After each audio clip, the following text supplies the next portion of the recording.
Welcome to another episode of the History of Mortal Kombat. Last time we covered Shiva, the four-armed Shokan Queen. Once a servant of Shao Kahn and protector of the royal family, eventually a friend and ally of Empress Kitana, ruling over her people in Outworld until her unexpected betrayal at the hands of her revived and twisted Queen Sindel. It's been a while since I've revisited some of the much older videos in this series, pre-MK11 and Aftermath, so it's time for that massive update and replacement. Today I'll be covering the series' most famous combatant, one of Earthrealm's most loyal defenders, the Hollywood movie star, Johnny Cage.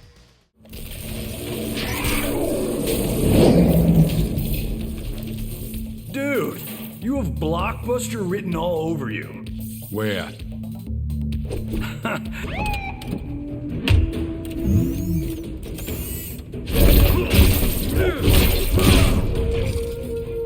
How can I help you, Cage? Research! I'm a robot cop in my next Blockbuster.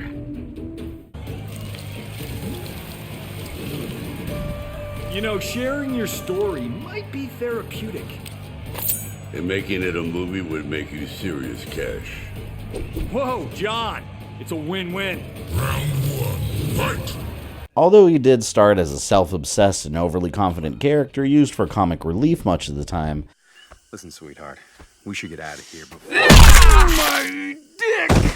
Johnny Cage over time has really become the heart and soul of the series. The regular guy thrust into a world of gods and monsters that he didn't take seriously. The Elder Gods created the Mortal Kombat tournament to give Earthrealm a chance to defend itself.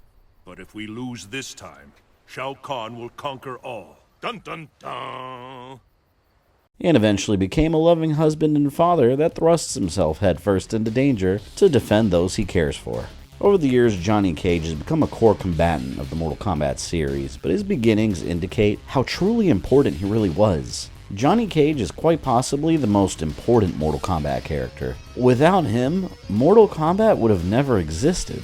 Let's go back in time to the early 90s. By 1991, Street Fighter II was the king of fighting games, and arcades everywhere were devouring quarters non-stop. It revolutionized the fighting game genre and created the template on how to make a successful fighter moving forward.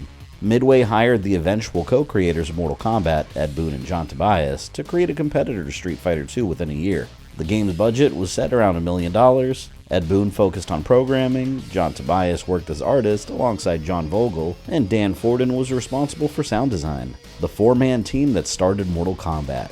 This new fighting game went through multiple early ideas. They envisioned a fighting game similar to Karate Champ, but with large digitized characters added in.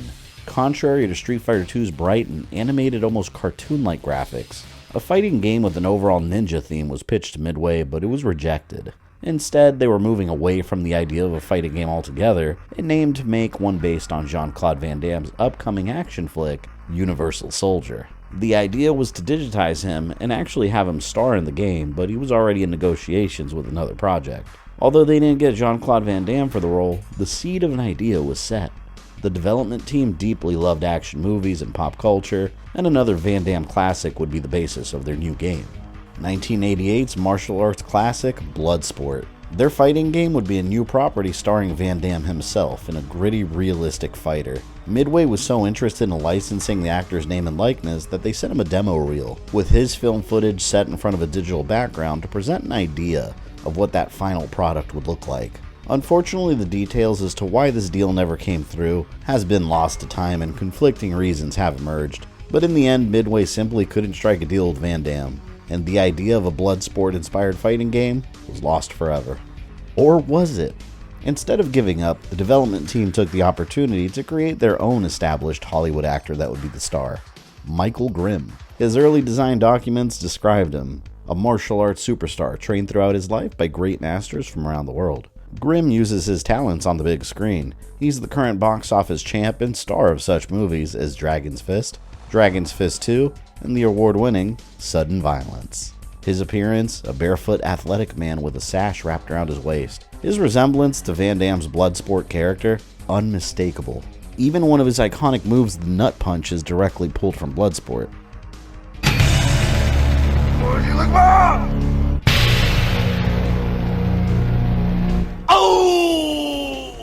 the first combatant ever created for the game. Even the test prototype involved two Michael Grimms fighting each other. Changes were coming fast as development progressed. The game had no name. Some ideas were thrown around, such as Kumite, Dragon Attack, Death Blow, Fatality. At some point, someone wrote down the word combat on a drawing board with a C, and someone else replaced the C with a K just to be unique. The word mortal was suggested, it was thrown into the front, and it just sounded right. Mortal Kombat was born, with Michael Grimm at the forefront, until he was renamed Johnny Cage, a name also built from many pieces. His initials, JC, matched up with the initials of his original inspiration of Jean-Claude, although Johnny Cage's full offstage name was John Carlton, named after a Midway artist who also happened to be a secret character in NBA Jam. His overall design and fighting style was a combination of Bloodsport's Frank Dukes and Marvel's Iron Fist from the Power Man and Iron Fist comics, while the last name Cage also happens to be Power Man's real name of Luke Cage from the same comic series. All these elements blended together created the infamous Johnny Cage. An American martial artist, Daniel Pesina, was hired to portray him, and he was filmed in action with John Tobias' personal Hi8 camcorder. Johnny Cage might have been the first character created for the series, but he was the last one that was given a fatality. Finishing moves that were made as a direct response to Street Fighter II's moments where the opponent's dizzy. Instead, the mechanic was placed at the end of a match to award the winner a free hit, or incredibly violent finishing move. Johnny Cage wins. Flawless fatality. And I would like to point out how Johnny Cage has the absolute worst fatality in the entire series. If we get specific with the highly censored Super Nintendo version, it's bad.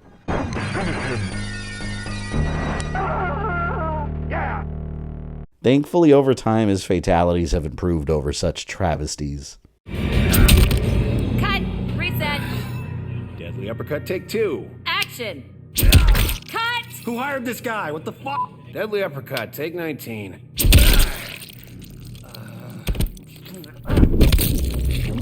After release, Mortal Kombat became a household name, and Johnny Cage continued to appear as a series regular throughout its history, played by Daniel Pesina in MK1 and 2, until he had a legal falling out with Midway in 1994 due to supposedly unpaid royalties. His replacement was actor Chris Alexander in Mortal Kombat Trilogy, before the series went with 3D graphics. Aside from the games, Johnny Cage is one of the most recognizable combatants, considering he appears in almost everything Mortal Kombat. Web series, animated movies, he's even getting his own sometime in 2023, as of now, called Cage Match. But his most iconic out-of-game representation is undoubtedly the original live-action movie.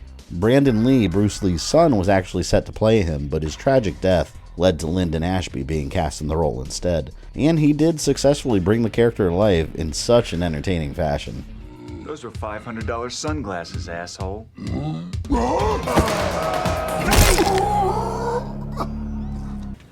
want me to carry your luggage?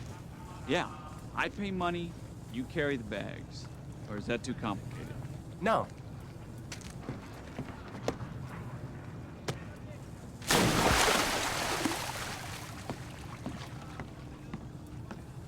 Jax, this is Sonya. Do you copy? While you're at it, why don't you call my agent?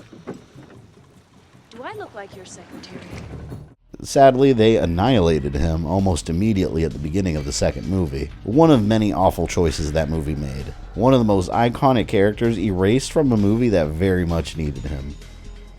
Nobody told me why Johnny had to die. And who the hell is Johnny? Okay, Sonya, I'm your partner. But he is making his live-action return soon. As of the making of this video, not officially confirmed, but it does seem that Carl Urban is in final talks for the role. And that is the history of the original Mortal Kombat, which is directly tied to the creation of Johnny Cage. Now let's explore the story of how a Hollywood star ended up in a supernatural tournament, destined to decide the fate of mankind as a whole. Before the 10th Earthrealm Mortal Kombat tournament in the original game, Johnny Cage was born John Carlton to his mother Rose Carlton and his father Robert Carlton, who molded him into the go-getter movie star that he became as an adult. Dad always said, hungry people eat lunch, humble people serve it. Dad was an asshole. Hollywood made us an even bigger one.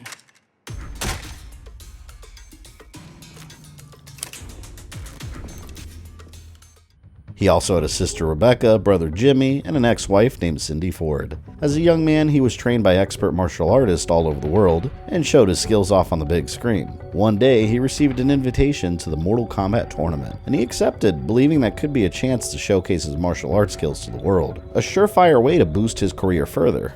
When the time came to board the ship to Shang Tsung's island, where the tournament was taking place, Cage's secretary and agent both warned him against entering. He had a movie called Iron Claw on his filming schedule, and no official martial arts organizations had ever heard of this mysterious Mortal Kombat tournament. He promised to be back in 2 weeks' time and boarded the ship.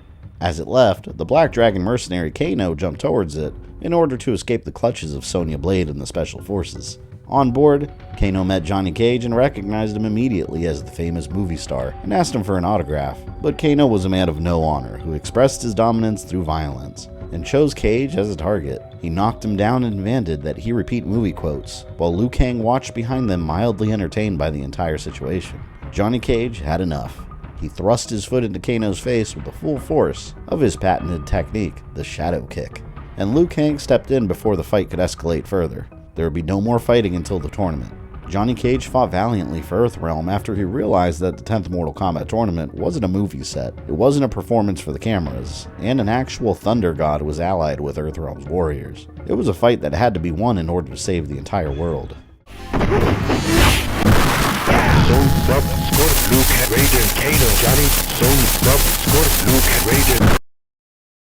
In his Mortal Kombat non-canon ending, Johnny Cage defeated the evil Shang Tsung. In the life-or-death battles of the tournament, he learned the true importance of his fighting skills, and how important his victory was. With his success as the Grand Champion of Mortal Kombat, he returned to Hollywood and filmed a new hit movie series, Mortal Kombat: The Movie, which spawned many successful sequels.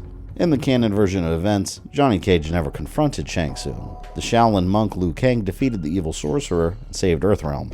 After his victory, the Shokan Prince Goro, who was also defeated by Liu Kang, was unleashed by Shang Tsung. He went on a rampage in a fit of anger over Outworld's loss. Kano, Johnny Cage, and Sonya Blade were forced to work together to hold the beast back, as the entire island was collapsing. Shang Tsung's dark magic couldn't hold the island structure together between the realms. Johnny Cage became separated from his friends and fell into the flames below. Luckily, he survived thanks to the efforts of the Thunder God Raiden. He thrust Johnny Cage through a portal into Earthrealm's East China Sea. When Cage woke up, a ship decorated with the American flag found him, floating alone. It was the Special Forces, Sonya Blade's military unit, and her commanding officer, Major Jackson Briggs, questioned Johnny Cage about her whereabouts. Cage's wild story about other realms and a mystical tournament was beyond belief. But when it was clear that Cage had nothing to do with Sonya's disappearance, he reluctantly let him go. The tournament was over, and Johnny wanted nothing more than to get back home and continue his acting career. His next motion picture was actually a cologne commercial advertising his own product line,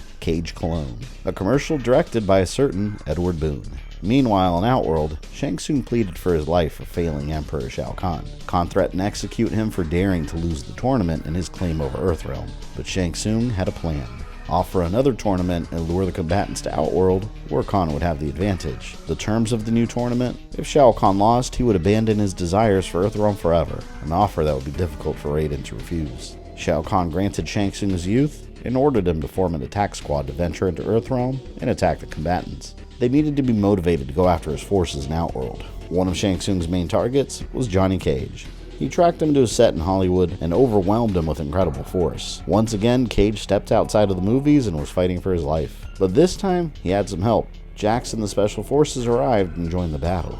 Johnny Cage battered the Tarkatan warrior Baraka, and the combat was fierce, and suddenly, a furious Raiden appeared to end the battle. Everything was going according to plan. Shang Tsung offered the new tournament with the promise of leaving Earthrealm alone forever. It was too good an opportunity for Raiden. Instead of constantly defending Earthrealm in a tournament every generation endlessly, this could end the threat permanently. Just one more victory was all that was needed. Earthrealm's combatants would travel in Outworld and challenge the Emperor of Outworld in Mortal Kombat. During the events of Mortal Kombat 2, public news widely reported that famous actor Johnny Cage had gone missing suddenly. In reality, he was in Outworld fighting for Earthrealm alongside his friends. While battling through Outworld, he was already gathering ideas for his next movie.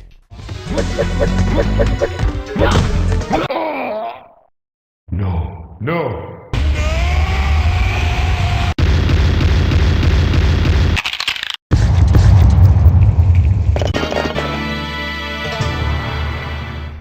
In his non-canon Mortal Kombat 2 ending, Johnny Cage confronts and defeats Shao Kahn. He returns to Earthrealm and breaks headlines. The missing Johnny Cage has been found. The movie star resurfaces. After telling his story, he's seen as a true hero, and immediately begins filming his next film, inspired by his most recent adventure, the sequel to his blockbuster martial arts movie, Mortal Kombat 2. It quickly smashes all records, becoming the greatest movie of all time and guaranteeing another sequel. In the canon version of events, Johnny Cage never confronted Shao Kahn. Liu Kang did, and once again became Grand Champion of Mortal Kombat. But Shao Kahn survived the battle, and he was furious. He had no plan to honor his word. Instead of leaving Earthrealm alone, he manipulated the loopholes found within the rules of Mortal Kombat and invaded Earthrealm directly, with an army of Shao Kahn and Centaurian warriors. He seated himself as Emperor of Earthrealm, and began attempting to merge Earthrealm with Outworld. Using his dark magic, he absorbed the souls of humanity and became all-powerful. Earthrealm's combatants, Raiden's chosen defenders, were immune to the effects of the soul absorptions. In order to restore Earthrealm, they had to find and destroy Shao Kahn. Khan's extermination squads hunted them down, and any remaining stragglers they found. Johnny Cage joined his friends to fight against Outworld, and ultimately, tragedy would strike. In a battle with the Centaurian General Motaro, Johnny Cage was impaled and killed. In a stroke of luck, he was able to cheat death. Shao Kahn's invasion of Earthrealm caused a barrier that prevented Cage's soul from being able to pass on, and he was able to continue fighting Shao Kahn's forces during the events of Mortal Kombat Trilogy. His motivation now was to seek revenge for his own death. While he was alive again, he learned a sad truth. If Shao Kahn were defeated and Earthrealm returned to normal, his soul would leave his body again. There was no way to remain anchored to Earthrealm and save it at the same time. So Johnny Cage decided to embark on a one-way mission to destroy Shao Kahn. In the canon version of events, Liu Kang defeated Shao Kahn again and sent him plummeting back into Outworld broken and beaten, and Johnny Cage said farewell to his comrades before returning to the world of the dead. During the events of Mortal Kombat 4 in Gold, the Elder God of Death Shinnok took the opportunity to escape from the Netherrealm. He would destroy and rule over all the realms. Outworld was compromised with Shao Kahn out of the way, and the restored Edenia was struggling to maintain peace. Shinnok chose to resurrect and enter through Edenia and knocked out Queen Sindel with his demon forces. From there he launched an invasion and attacked the Elder Gods. From the heavens, Johnny Cage saw the chaos brewing across the realms, and he sought out Raiden. Raiden restored his soul and allowed him to return to the world of the living to fight for the realms once more. Times were desperate. The Elder Gods were defeated, and only Raiden and Fujin remained as Earthrealm's lesser gods. He rejoined his allies via Special Forces Chopper, alongside Sonya Blade, and agreed to travel into Edenia with them. Sonya Blade used Special Forces technology to open a portal into the realm, and the evil minion of Shinnok, Quan Chi, awaited their arrival. If this battle was lost, every realm in existence would be devastated. Johnny Cage fought Shinnok's minions, enemies inspired by false promises of glory and power. In his non-canon Mortal Kombat 4 in Gold ending, Johnny Cage took down the Elder God of Death and attended an award ceremony with a not-so-good reception.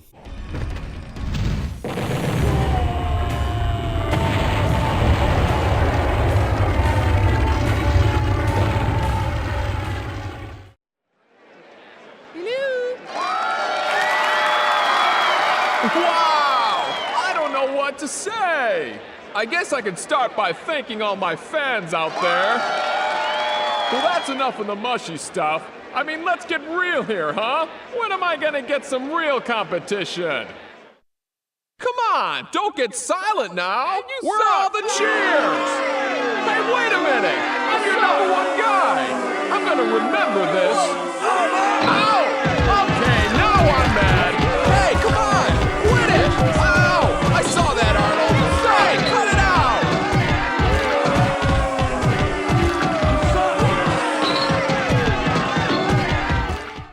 In the canon version of events, it was Liu Kang that defeated Shinnok, and restored a sense of peace to the realms. After Shinnok's defeat, Johnny Cage found himself still alive. It seemed that Raiden's restoration of his life was permanent, and he returned to his movie-making career. During the events of Mortal Kombat Deadly Alliance, the evil sorcerer Shang Tsung and Quan Chi formed a partnership after discovering the immortal army of Onaga the Dragon King, the earliest known emperor of Outworld. He was long since dead, betrayed and murdered by Shao Kahn, but his army remained. It was powered by the collected souls of the living.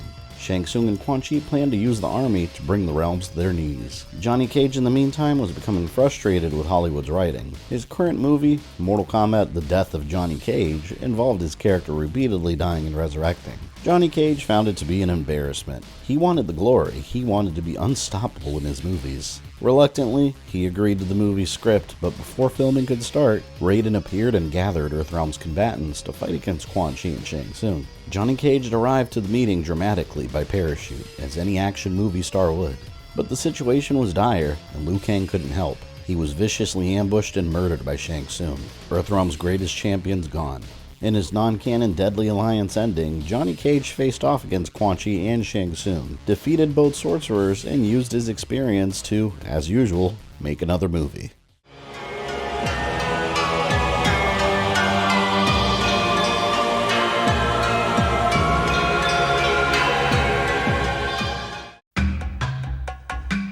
Upset by the way his adventures had been portrayed in the past, Johnny Cage found a loophole in his contract and left MCM Studios during the production of Mortal Kombat: The Death of Johnny Cage. He then used his own money to fund the production of his next movie, which is rumored to be the true story of his latest adventures in Outworld. Mortal Kombat: Deadly Alliance broke all records in its first weekend in theaters and made Johnny Cage extremely wealthy. The movie told the true story of how Johnny Cage single-handedly saved the world from the threat of Quan Chi and Shang Tsung's Deadly Alliance. In the canon version of events, Johnny Cage was killed in the final assault against the sorcerers by the Tarkatan army protecting them. Raiden was the only survivor, and he stood against them alone. During the battle, Onaga the Dragon King appeared, revealing that he'd been resurrected. He regained control of his body and held Shinnok's amulet. He was unstoppable. Quan Chi, Shang Tsung, and Raiden were forced to work together against him to no avail. Onaga was victorious, and he resurrected Raiden's warriors, including Johnny Cage. But they were made into mindless slaves. During the events of Mortal Kombat Deception, the multi-souled telekinetic warrior Ermac teamed up with the spirit of Liu Kang to free the resurrected warriors from Onaga's control. Johnny Cage and his friends were liberated, and Onaga was defeated by Shijinko, the warrior that unintentionally resurrected him. Over the years and over several battles, Johnny Cage had grown into a competent and more mature warrior. During the events of Mortal Kombat Armageddon, he would become a crucial player in the fight for Earthrealm's future. He'd become disillusioned with the after effects of Onaga's attack. Raiden became a much darker force, vicious and cruel, and he resurrected Liu Kang without his spirit intact, creating an undead monster. Earthrealm's combatants were no longer united, and Armageddon was on its way. Eons of combat pushed the fabric of reality to its limits, and the realms were becoming undone in an end to everything. But a safeguard existed within the elemental creature Blaze. It contained the power to affect reality, and whoever could defeat it would gain unlimited power to fix or destroy the realms. Johnny Cage began receiving visions of Shinnok, the defeated Elder God of Death, traveling from realm to realm. He began his own investigation and visited the locations from his visions. Sure enough, he discovered that Shinnok had returned and he was scouring the realms to build an army. During one scouting mission, he witnessed Shinnok and Quan Chi plotting to take Shao Kahn's fortress. Cage took the opportunity to attack Shinnok, but the Elder God escaped into a cloud of smoke. His plans for conquest were bigger than the defeat of Johnny Cage. Sensing the Armageddon coming, Johnny Cage began gathering Earthrealm's remaining combatants to create an army to counter Shinnok's. He would take the lead. Whichever side claimed the power of Blaze would gain control over reality itself. During the Battle of Armageddon, when both sides clashed, Johnny Cage was heavily involved. He found himself battling a revolutionary from the Realm of Order called Darius, and Earthrealm's old nemesis Kano. In his non-canon Armageddon ending, Johnny Cage defeated Blaze and became a more enlightened warrior.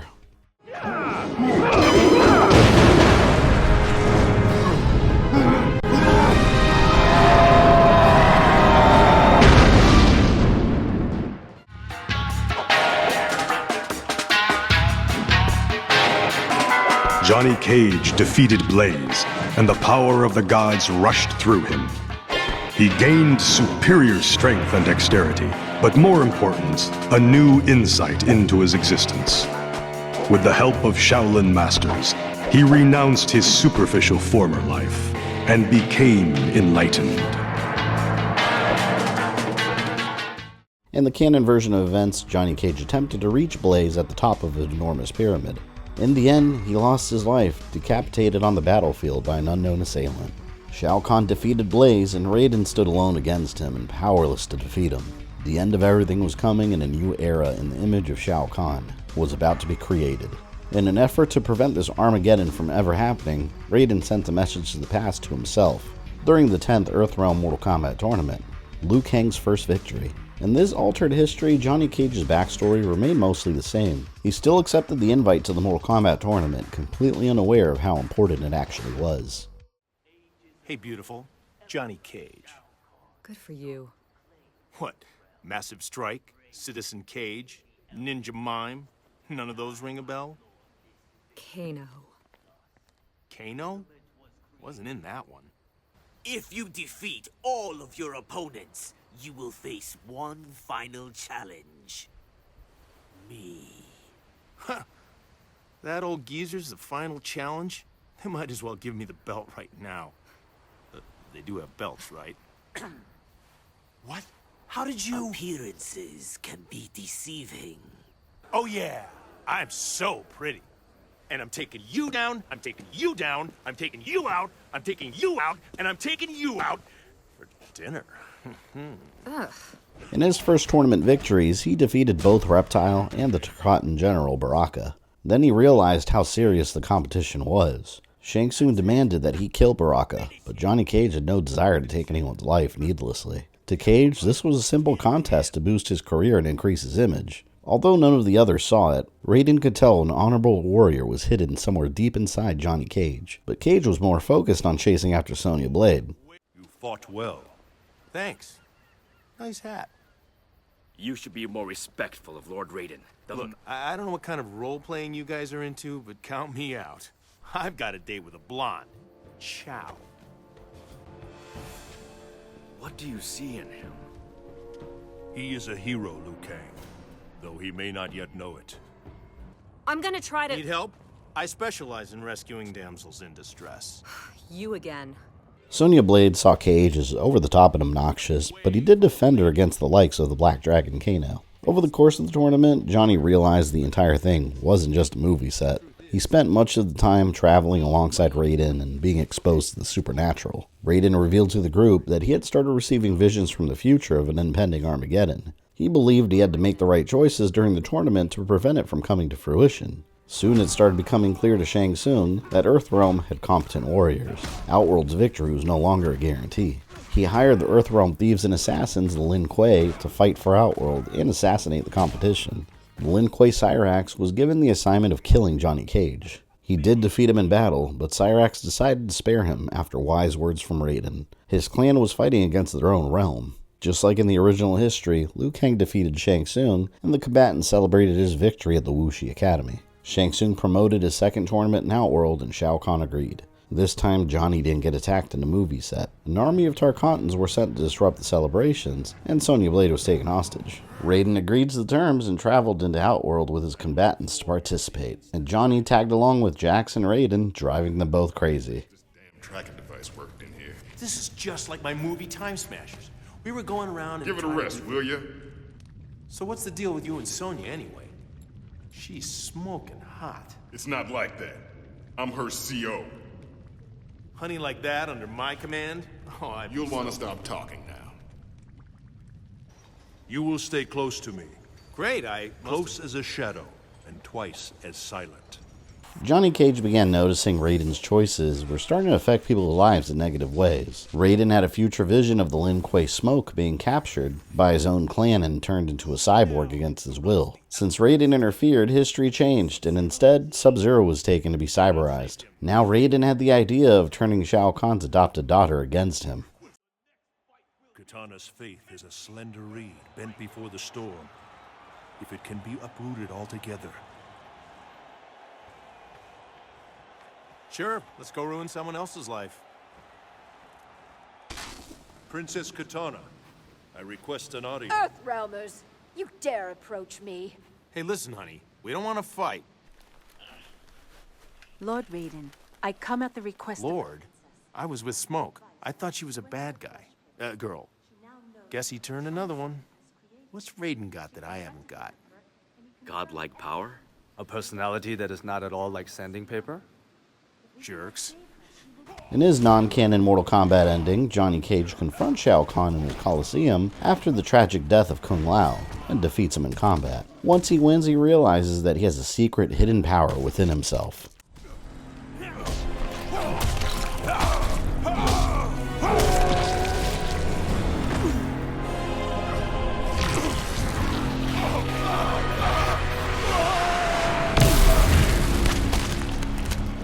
As the last remnants of Shao Kahn disintegrated, Johnny felt strange, as if he had lost control of his body. Suddenly, powerful energy burst forth, destroying everything around him. Johnny sought the aid of Raiden and Nightwolf, but their efforts did nothing to stop these random spasms of destruction. Desperate, Raiden transported Johnny to Sado, the realm of order, where he could be taught to control his power. Johnny Cage will transform into a warrior powerful beyond mortal imagining.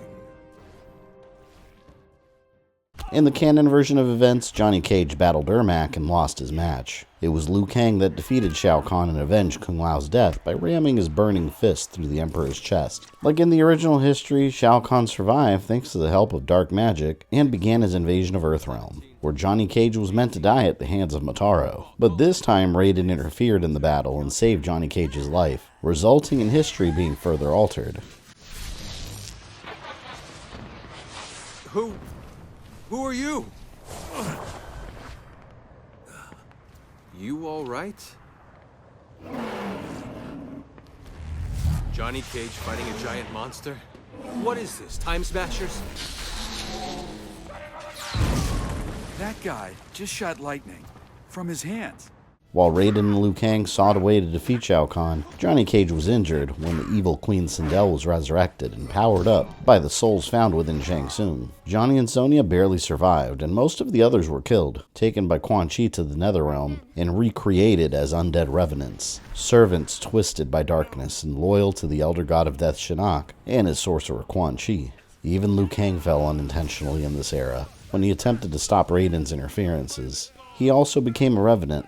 In the end, Raiden defeated Shao Kahn and sent him to the Elder Gods to face punishment for breaking the rules of Mortal Kombat. Johnny Cage and Sonya were the mortals left picking up the pieces of the invasion and the loss of their friends. Shinnok and Quan Chi gleefully were satisfied at the destruction of Shao Kahn and used the opportunity to invade the realms. During the events of Mortal Kombat X, Johnny Cage's history diverted in a wildly different direction from the previous history. Instead of focusing on furthering his acting career, he was inspired to join Special Forces and become one of its top officers, alongside Sonya Blade and the blind swordsman Kenshi. Shinnok launched his invasion in all the realms with his demon army, and unleashed his revenants as a backup force. Cage's previous friends and enemies worked together against him and the Special Forces.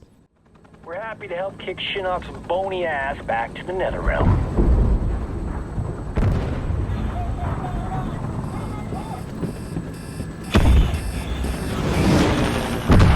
You gotta land this thing!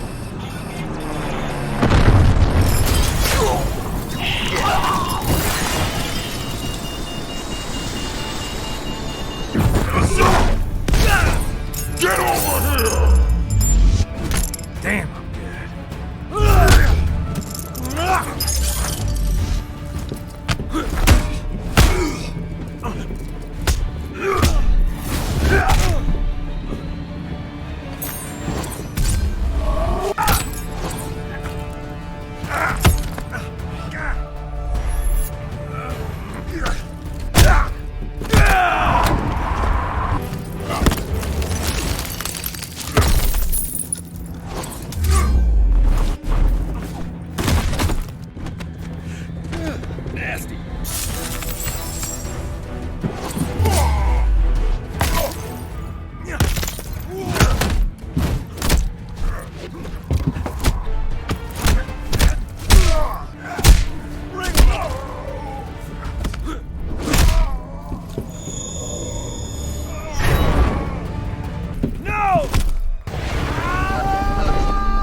Shinnok's assault was in full swing. His goal was to infiltrate Raiden's Sky Temple and corrupt Earthrealm's life force. Johnny and the Special Forces followed the trail of Shinnok's revenants. The Special Forces battled the revenants outside, while Fujin and Raiden struggled to hold back Shinnok inside. Johnny Cage was forced to fight the revenant Smoke and Jax, and he promised to one day restore them. From there, Johnny Cage played a crucial role in defeating Shinnok. Well, nice seeing them again. Sonya, that's not him.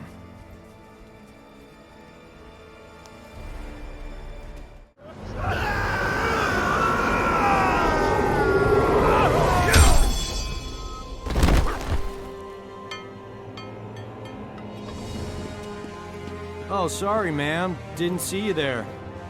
Miserable wretch! Insignificant speck of feculent scum! How dare you!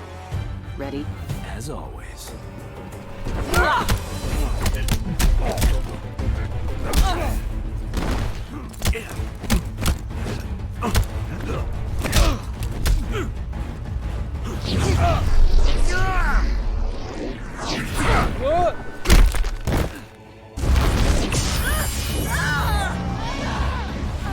She will be the first to join me.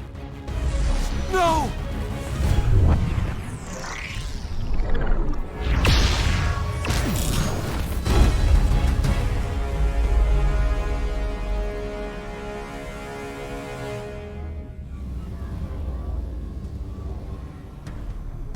I'm not sure what just happened to me, but I am sure of this.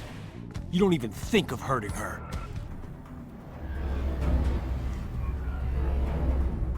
Johnny Cage, the amulet!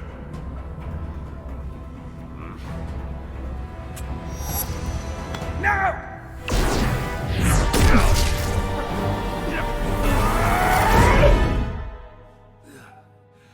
Thanks to the efforts of Johnny Cage, Shinnok was sealed inside his amulet, a prison that could hold him for all time. Over time, he'd gotten closer to Sonya and held her tightly, while Earthrealm's energy healed her wounds. Raiden revealed that the green energy that surrounded Johnny and protected him from Shinnok's attack was a result of his ancestry. The Cage family was descended from a Mediterranean war cult that trained warriors for the gods. But the battle wasn't yet over. Shinnok was sealed away, but Quan Chi had escaped, free to make future nefarious plans. But Cage was simply happy that Sonya called him Johnny. They took another Special Forces group to take down Quan Chi and found where he was hiding. The Revenant of Sub-Zero and Jax and Scorpion protected Quan Chi. Johnny Cage was severely injured in the battle, caught by a surprise attack from Jax. His fate was hanging in the balance as his life force was being transferred into his own newly created Revenant. If Quan Chi wasn't stopped, Cage would be beyond saving.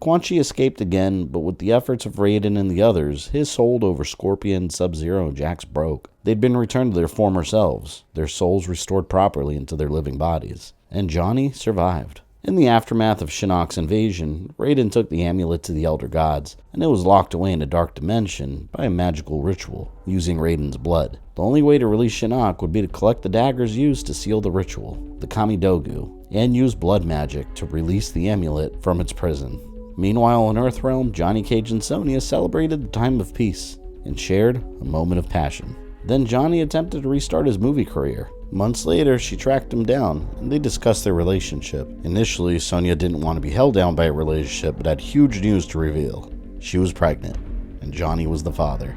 They had a daughter, Cassie Cage. Years passed, and they became a family unit that struggled to stay together. Johnny had matured and developed into a loving father and husband, but Sonya, on the other hand, seemed to be married to her work. She knew the threats to Earthrealm were serious and fought to protect her family and everyone else from them, at the cost of missing her own daughter's birthday. Their relationship couldn't survive the strain, and eventually, they divorced.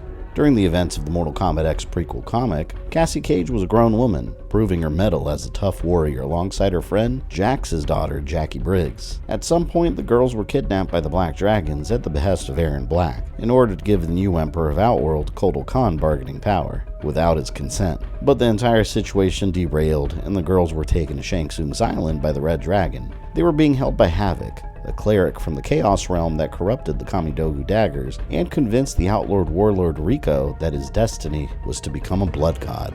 In reality, it was all a plot created by Quan Chi to retrieve Shinnok's amulet and resurrect him. But Havoc had plans of his own to keep the amulet for himself. He needed the blood of warriors to fulfill his plot, and used the girls to lure them to Shang Tsung's island. When Sonya and Johnny found out they were missing, they traveled to the Outworld and confronted Kotal Khan about their kidnapping. Johnny Cage was the more level-headed parent and calmed the situation down. Kotal Khan knew him as Raiden's champion, the man that defeated Shinnok, and he would only speak with him. Once Kotal discovered Erron Black's treachery, he was outraged. In a plot to impress Kotal, Erron Black risked war with Earthrealm, and Outworld was already in a state of civil war against the Shokan. Kotal Khan and his forces agreed to help Johnny search for his daughter and Jackie. They found a bloodbath where the girls once were. The Black Dragon and the Red Dragon clan began fighting each other over them, and Cassie split the high-ranking Red Dragon, Bravado, through the middle. They were still alive and in the hands of Havoc. Sonya was desperate to find her daughter, and Johnny Cage attempted to comfort her, but tension between the two was high. Kotal Khan couldn't help retrieve the girls until he could secure the safety of Outworld, and a Shokan and Oni army were on the way. Johnny and Sonya agreed to assist with their Special Forces troops as the army of Shokan advanced. Johnny was in charge of a sniper team that waited to ambush the Shokan along the rooftops, but the carefully laid out plans quickly became chaotic. The number of attackers was massive. Eventually the battle was won, and many lives were lost on both sides. Johnny was injured but survived, and Kotal Khan fulfilled his promise of traveling with them to Shang Tsung's island to rescue their daughter. While traveling, Sonya reflected on the guilt she felt over the lives lost and the alliances that had been made. Johnny made it clear that she simply couldn't save everybody, and he reflected on why their relationship came to an end. Sonya believed they were just way too different, wrong for each other from the start. When they arrived on Shang Tsung's old island, they found Rico waiting with Cage's daughter, but something was wrong. He used blood magic to control them and make them significantly stronger. The girls didn't recognize Johnny and Sonya and attacked instantly with a fierce ferocity. Johnny decided not to hold back. With their increased strength, they could take the damage until he could figure out how to restore them. But there was fighting from multiple sides, multiple factions fighting for different reasons, and a corrupted Raiden ended the battle. He was also being controlled by Havoc's blood magic. The survivors of the battle were taken and forced to participate in a ritual to use warriors' blood to ascend Rico to godhood. It was all a ruse by Havoc. Instead of becoming a blood god, Shinnok's amulet appeared and painfully made its way through the inside of Rico's body as it tore him apart from the inside. Havoc ripped it from his head. Shinnok's amulet was released from its dark prison, and Johnny Cage was under his control. No heroes existed any longer, only Havoc and his minions. Scorpion's apprentice and Kenshi's son Takeda attacked. In an attempt to stop Havoc, and Johnny Cage fought against him, against his own will. Cage was only freed when Scorpion appeared and removed Havoc's head. The blood magic wore off and the combatants were returned to normal. Not only did they save Cassie, Jax's daughter Jackie was also safe.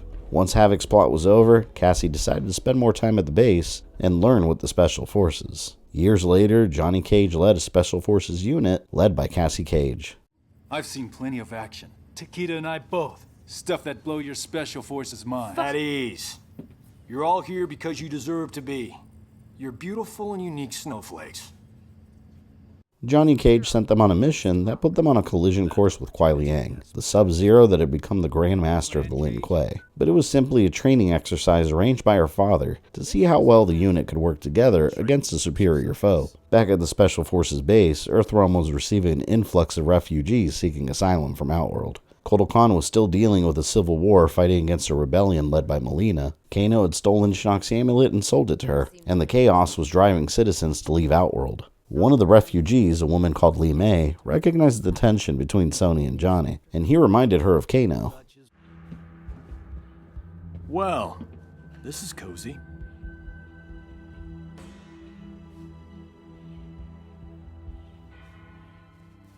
You remind me of an Earthrealmer who crossed over with us. He also found humor in everything. Handsome guy, right?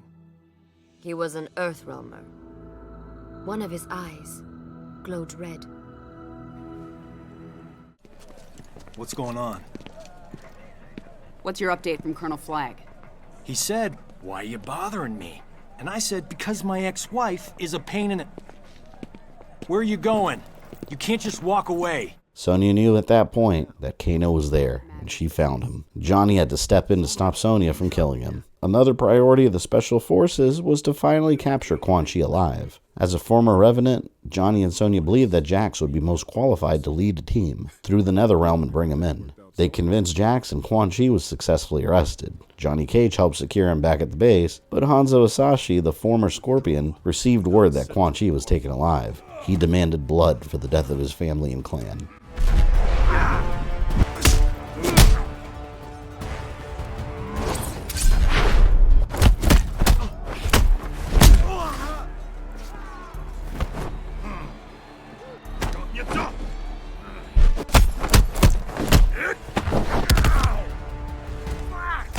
It was all Quan Chi's doing, and not even Johnny Cage could stand in his way. After Cage was defeated, Hanzo killed Quan Chi in cold blood, but before his death, he uttered the incantation that released Shinnok from his amulet. After Shinnok's servant D'Vorah delivered it, Shinnok was free again, and set out to corrupt Earthrealm's Jinsei energy. From there, his corruption would spread throughout the realms and destroy everything. In his non-canon Mortal Kombat X ending, Johnny Cage tracked down Shinnok and defeated him, then learned the secrets of the Edenians.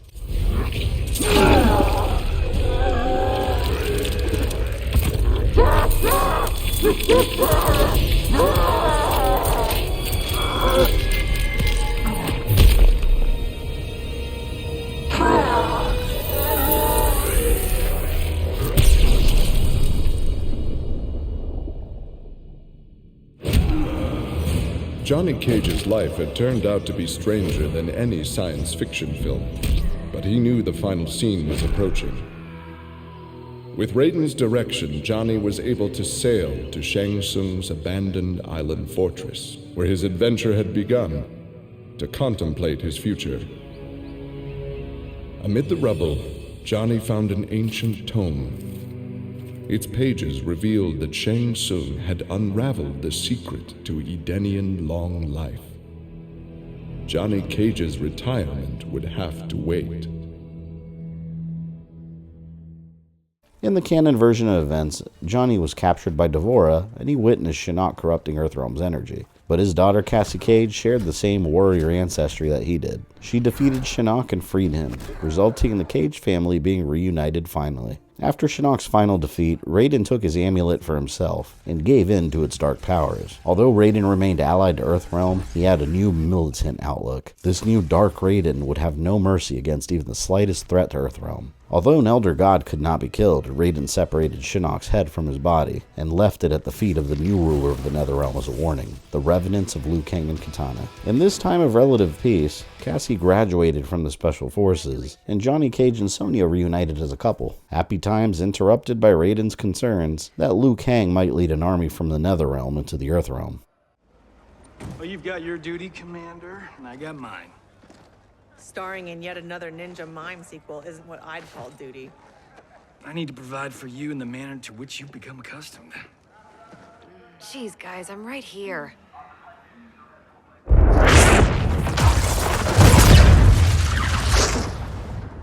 General Blade, Cassandra Cage. What is it, Raiden? The Netherrealm. To ensure Earthrealm's survival, we must all be willing to sacrifice. You know, it's been 2 years too much of your grim and gritty makeover droning on about sacrifice. You don't have a family to lose. I know loss, Johnny Cage. Raiden's right, Johnny. We're not ready for another war. We've got to take out Netherrealm's army now, before Liu Kang can bring it here. Johnny Cage was concerned for his family first and foremost. None of this felt right, and his concerns were valid. Sonya and Cassie led a strike force into the heart of the Netherrealm at an enormous cost. Shinnok's temple, where Revenant Liu Kang ruled from, was destroyed, but Sonya Blade's life was lost.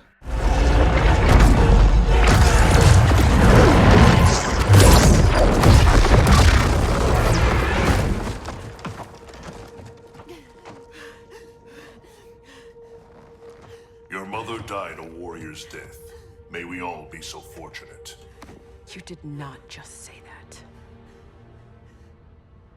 Thank God you're back. How did the mission go?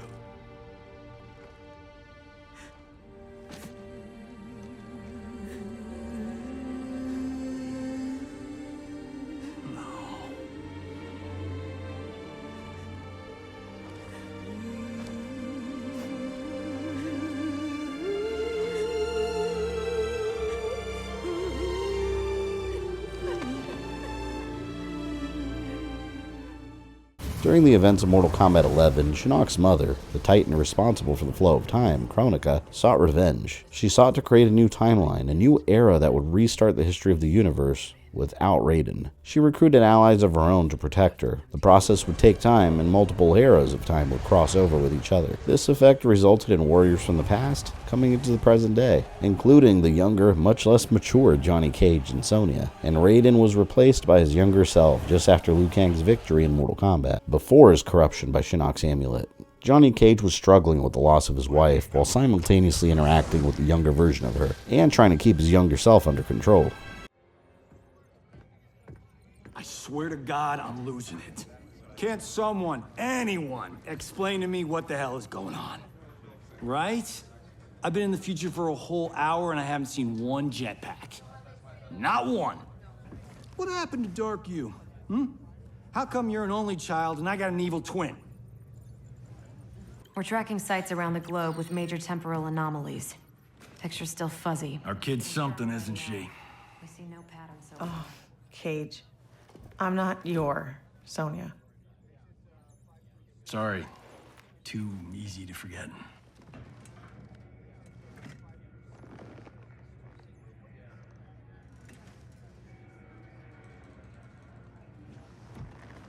So, a married Lieutenant Princess over there. Always had a thing for blondes. Ever since Susie DiNardo. Junior year. Take it from me. You didn't miss much. That woman over there, she's the real deal. Oh, I got eyes, brother. As younger you, I saw him. You swear to tap that at the earliest opportunity.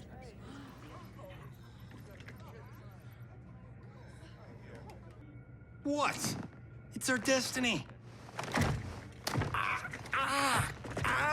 Out. How the hell do I ever sleep with that guy? Who's your father? I can't believe I just said that. Untwist your panties, older me. I'm a star. This is a military operation, not a movie set. I'm only the best fighter here, but your daughter's got me sitting at the kids' table. While arguing with himself, the Special Forces base was attacked by Kronika's forces. The Black Dragon and the resurrected Cyberlin Quay, led by Sector, were working together in her defense in order to establish their own place in the new era being crafted. And Johnny Cage realized the rules of time displacement. Any injury sustained by his younger self would also affect him. Somehow he had to keep himself safe and alive. While the younger Cage was brash and impulsive, his older self was a battle-hardened soldier ready to defend his loved ones at any cost. Oh, that's freaky like Friday. They shot our face, Johnny. They shot our face.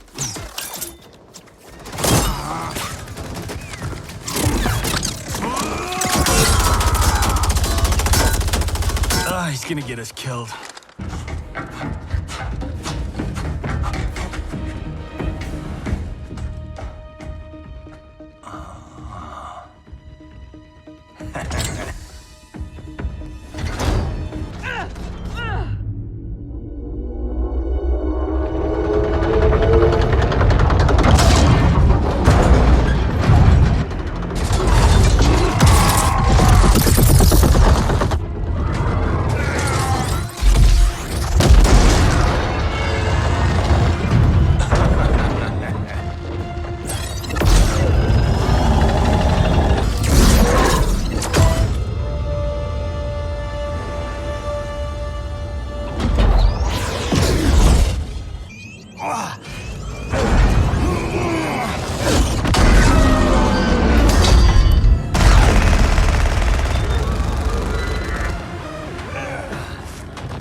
Cyrac defeated you when you were younger and stronger. As I am his superior, I am yours. You're forgetting the time I beat Shinnok mano a mano. Oh wait, you were dead when that happened.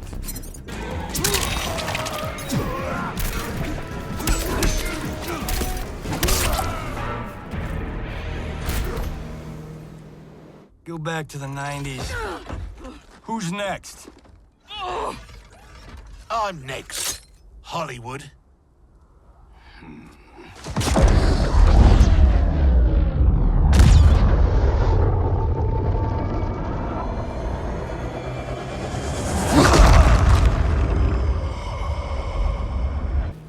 No one threatens my family.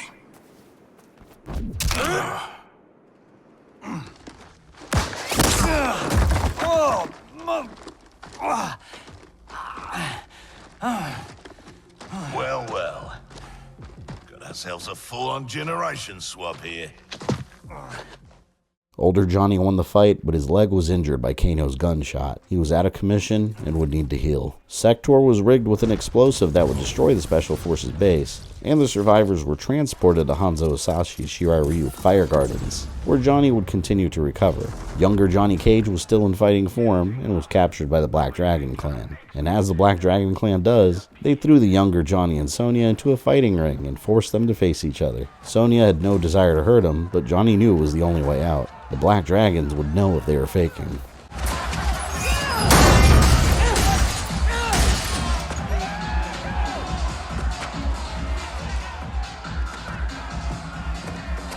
I won't fight him. You'll damn sure fight, or you'll both die. Cut this shit. You'll kill us whether we fight or not. Nah, you called me, love. But put on a good show, eh? It'll be less painful. Come on. You've been dying to hit me all day. Here's your chance. And give them the satisfaction of watching us fight? Like hell. You said it. They'll kill us whether we fight or not. Fighting buys us time to find a way out. So, quit being a diva. Hit me.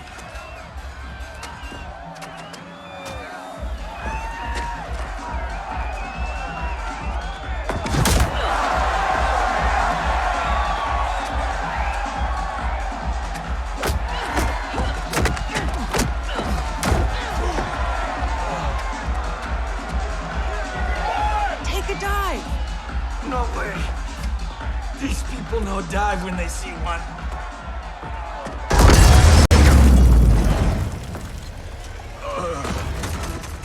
Cassie Cage and the Special Forces rescued her future parents, much to Kano's entertainment. He worked with his younger self to finally destroy his old rivals with his high-powered weaponry, shooting everywhere without hesitation. Johnny was still injured from the cage fight against Sonya, and Kano took advantage of the situation. If he killed young Johnny, both old Johnny and Cassie would be wiped from history, 2 for 1. Something that reminded Sonya of the rules. Thanks, Kano. For what? For reminding me of the rules.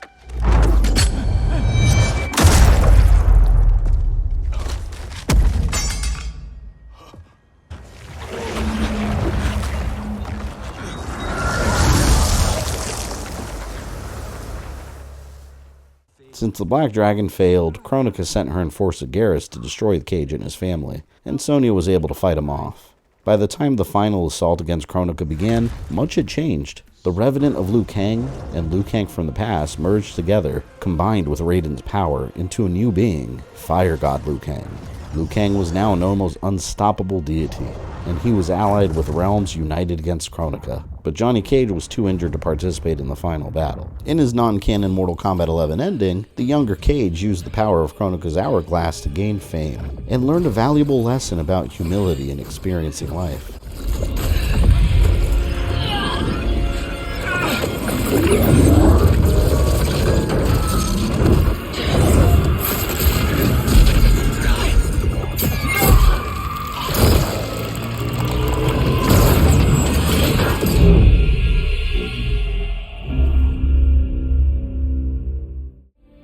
This whole adventure Capital I insane. I marry Sonya? I have a kid who actually likes me?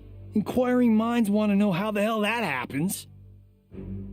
So I get the hourglass to show me how kicking Shinnok's ass, which I did beautifully, turned me from Hollywood megastar into global icon. So far, so good. Until I let that fame screw me up. Didn't hit rock bottom until I saw just how badly I'd let down my little girl. I finally got what old man me was saying about needing humility and maturity. But I also knew I couldn't get there without living the same life he did. So, I restored the timeline, just as it was. With one tiny little difference. Sonya's story won't end underneath the rubble of some busted-up Netherrealm castle. Because Johnny Cage flicks always have happy endings. In the canon version of events, Fire God Liu Kang defeated Kronika and took control over Hourglass. Liu Kang would restart the universe and reshape history, but he made a fatal error. Kronika's crown, powered by countless souls, was destroyed. Without it, the Hourglass couldn't be controlled properly, and time itself would shatter beyond repair. Shang Tsung appeared from a void and warned him. Fujin and Nightwolf were there with him and backed up his claims. Liu Kang sent them into the past of that same timeline so they could retrieve the crown and he could reset the timeline properly. In this further altered timeline, Sindel was resurrected, and this version of Sindel was loyal to Shao Kahn. The younger Johnny Cage was prepared to be involved in the final battle, but the alliance of Sindel and Shao Kahn caused the Shokan to turn against them, and the Cage family found themselves captured.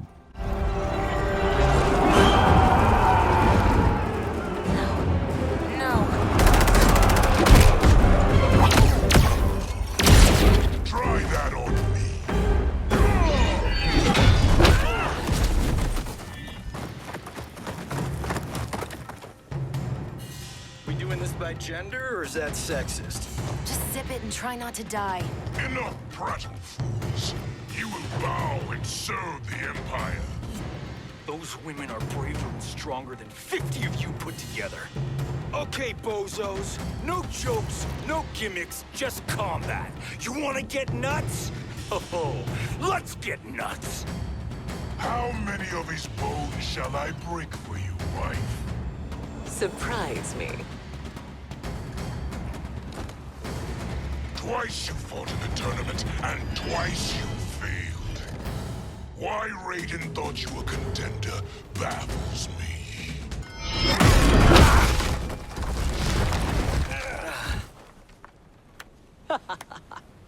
In the end, Shang Tsung revealed his true plan of taking the crown and Hourglass for himself, something that Fire God Liu Kang completely expected and was prepared for. He used the crown and Hourglass to finally bring about a new era of peace and warmth. And although Liu Kang could provide the tools for a peaceful era, only mortals and the beings living inside of it could decide whether to maintain that peace or not. In this new era, what will the role of Johnny Cage be? Will he still be a loving father and husband, a battle-tested warrior ready to defend Earthrealm? Or will he once again be the cocky Hollywood star seeking to be the best?